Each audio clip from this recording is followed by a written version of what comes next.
পথ সুৰক্ষা আমাৰ মাহ চলি আছে 1 জানুৱাৰীৰ পৰা 31 জানুৱাৰীলৈকে আমি বজালীটো পালন কৰি আছোঁ বিভিন্ন এক্টিভিটিজ কৰা হৈছে ইতিমধ্যে উদ্দেশ্য এটা ৰাইজৰ মাজত সজাগতা অনাৰ চেষ্টা আমি জানো যে আমাৰ ৰাজপথবিলাকত হাইৱেবিলাকত এক্সিডেণ্ট হয় বহুত মানুহ ঢুকায় বহুত ইনজিউৰ্ড হয়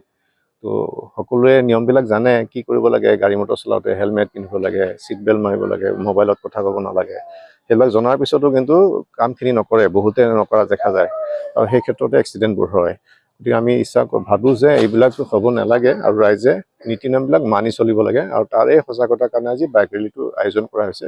ডিষ্ট্ৰিক্ট এডমিনিষ্ট্ৰেশ্যন ডিষ্ট্ৰিক্ট পুলিচ আৰু NHCI